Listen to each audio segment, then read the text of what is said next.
What is up, everybody? This is 5-Star Asane here, and I have a new video for you today. My first video in the Pokemon Go series.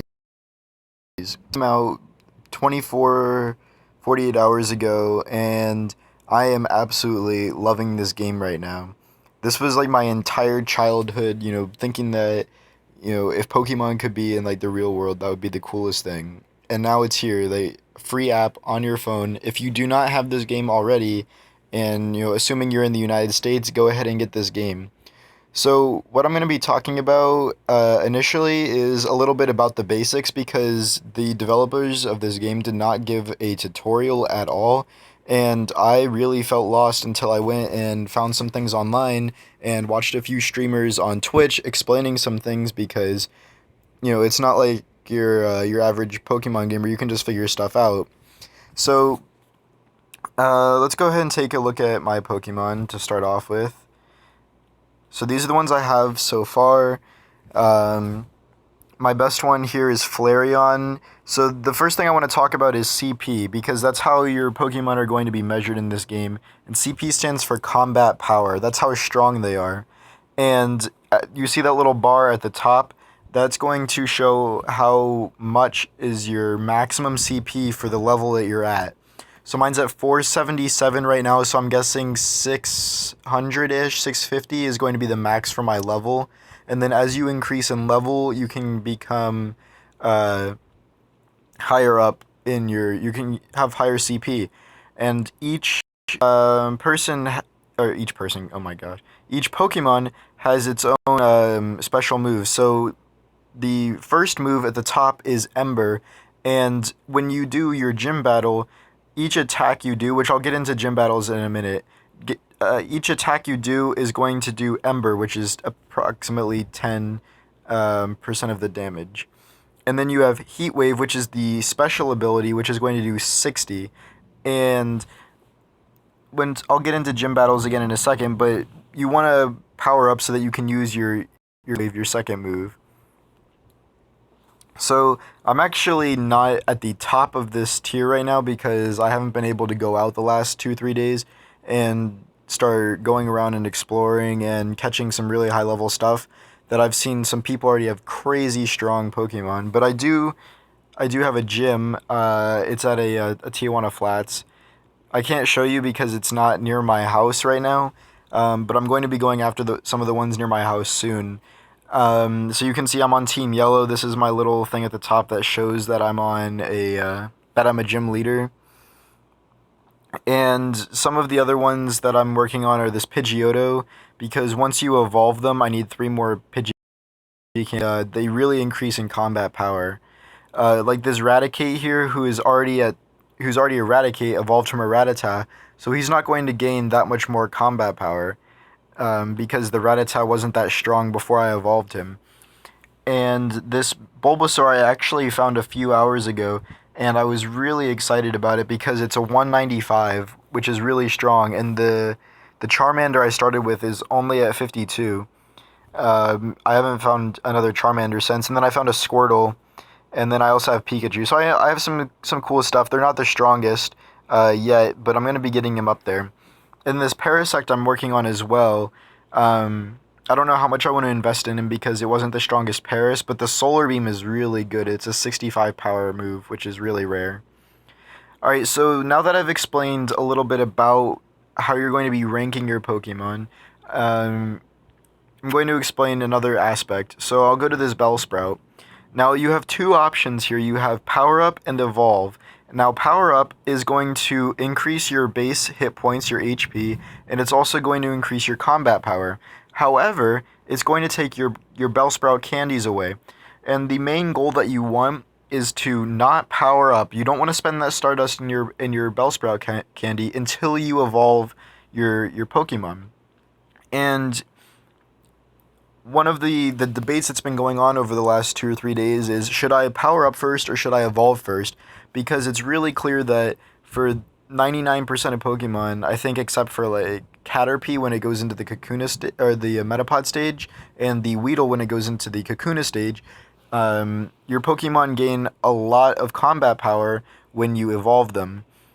And that's why I'm saving up so that I can go for the evolve, because if I did the power up, it might go to 235 combat power, but upon evolving, it should go into the mid 400s. It almost doubles, which is really good. And that's why I'm also really looking forward to this Bulbasaur, because I'm interested to see how much it's going to increase since it has the Ivysaur and then the Venusaur evolution path. So I have another Eevee down here that has a high starting combat power as well, and a Venonat. So this Eevee, I have to catch a bunch of more Eevees, and I'm going to try and get one that's a little bit stronger than this. I want to try and catch about a 200, like a 190 to a 210. And let's see, do I have anything else down here? So yeah, that's the main thing. In this game, you want to catch Pokemon that have high starting combat power before you evolve them. That's how you get the really strong ones. And it's all random, so don't worry if you get a bunch of weak ones. You can always go and you're eventually going to find some stronger ones. So now the ones that I've kept down here that are a little bit weaker is because I don't have duplicates, and I want to hold on to them for now. So talking about duplicates, one of the ways to get more candies is every time you catch a Pokemon, you get 3 candies. And then once you get duplicates, you'll get 3, and then you can go down here to the bottom where it says transfer. And when you hit transfer, it'll actually give you 1 candy, but you lose that Pokemon.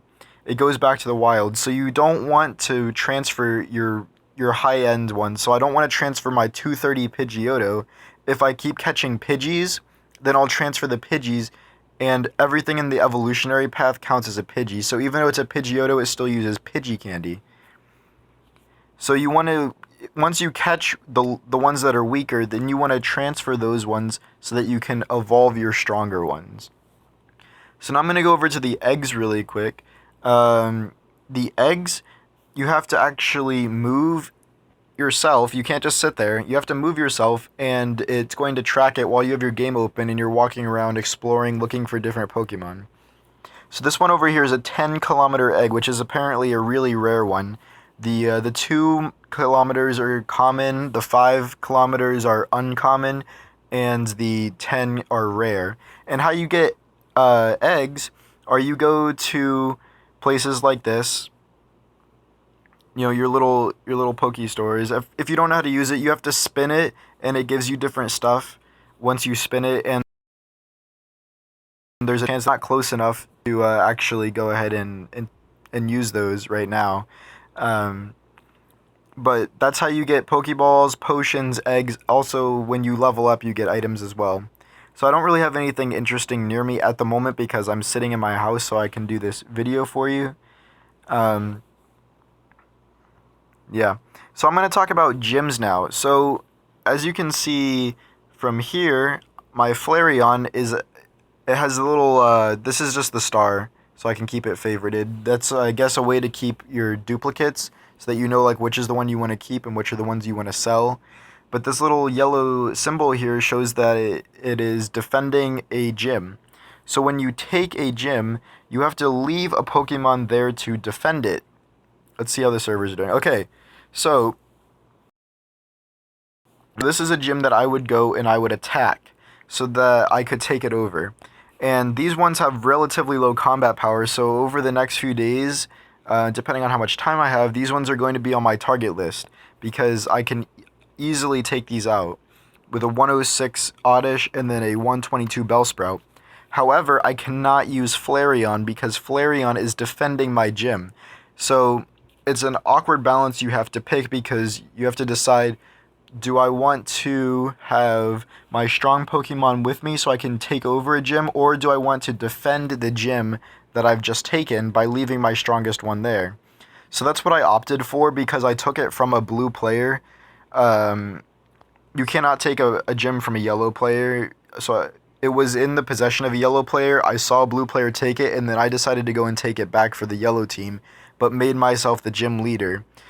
So now, as you saw, this blue Pokemon gym here has 2 trainers in it. So the way this works is once this person captures the gym, then other people can come and reinforce it up to a certain amount. I think you can have 2 or 3 depending on the level of the gym. And then once there's that maximum, or even before that, you can be conducting in friendly battles if you're on that team. So I would go to another player's yellow gym and I would attack them in a friendly battle to boost that gym's XP and also boost my XP. It would boost their prestige and boost my XP. So now this is my main target right here. This one's pretty close to my house, and this is a red team. So this guy's new. He's really weak. Wouldn't take much to take him out. This guy not much harder, but this guy's been here since almost day 1. He must have gone out and absolutely rocked this game for the first 12 hours because his Pidgeot is at 418.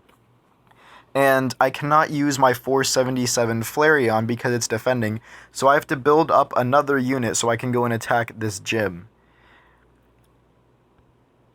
So now I'm going to quickly go over the items in this game, and you have potions, revives, double XP, your incense, which is showing off incense later.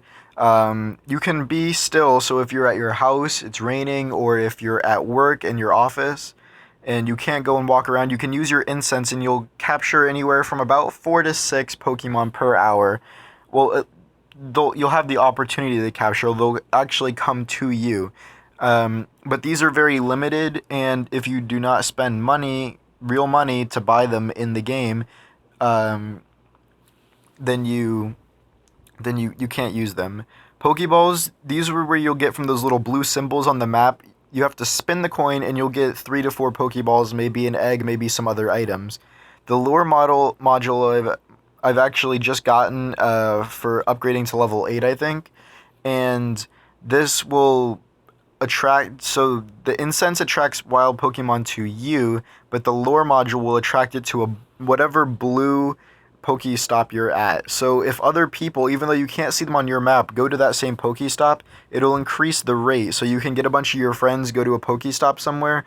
A lot of them are at like food places and libraries, and you can attract Pokemon there. So the raspberry is also something I just got at level 8, and I tried that out once just because I was having difficulty catching this Pokemon. I didn't want it to run away. I think it was one of the Bulbasaurs maybe, because I got some other weaker Bulbasaurs, but I kept the strongest one, and I think it worked. It kept getting out of the Pokeball, so I used this to help keep it in there. The camera's pretty straightforward. So the egg incubator, you start off with an infinite egg incubator. You can put 1 egg in there and it never breaks. So that's really useful because that gives a lot of free-to-play initiative for people to use their eggs and not have to worry about it, because these other ones, the blue ones, they break after you use it 3 times. So you can hatch 3 eggs and then you're going to have to replace it. So now I'm going to go ahead and quickly talk about shops. So shop is where you can use your... Is it going to load? Come on. There we go. So this is where you can use the money that you buy for in-game rewards. So you can buy extra Pokeballs, you can buy your incense, your double XP lucky eggs, lure modules, egg incubators, bag upgrades, Pokemon storage upgrades. So you don't really have to worry about the bag or the storage upgrades for a while, especially starting off, because you're not going to be hitting that max limit for a while. And then these are the payment options. And then you're going to sell. How do you already have coins? Did you spend money? Well, I spent some. Also, I can't click on it now, but you'll see the shield in the top right corner that has a 1. That means that I am the gym leader of 1 gym, and every 21 hours, so I have to wait 13 more hours, you can collect gold and powder from this. So that's how I got a lot of my gold. You get gold for owning a gym, so it gives a lot of incentive to get a gym. And my Flareon is way away. He's like 25 minutes away in this gym I was at today, at a Tijuana. And before I left that area, I actually and reinforced my gym with their Pokemon, so it's going to be harder to take. And even though they're not as strong as me, the fact that someone would have to battle 2 other people before getting to my Flareon is really discouraging for them, because not very many people at this stage have have Pokemon that can beat a 477, and if they do, they don't have enough to break through two other people and then defeat the 477 Flareon. So I got really lucky with an Eevee that ended up evolving to be at a really high level. So that's gonna wrap it up for this first video today, guys. If you have any questions, feel free to leave them in the comment section. And I'm really hoping that people are going to be seeing these new Pokemon Go videos, because the game does not explain a lot of this to you. And I'm also going to make a follow-up video to this. I didn't want to make this one too long, but there's so much information that people need to understand. So I'm going to make another video talking about battle mechanics in the gym, so look for that one. And then also I'm going to be making some videos of me walking around and actually capturing some Pokemon. So I hope you enjoyed that, guys, and until next time, take it easy and peace out.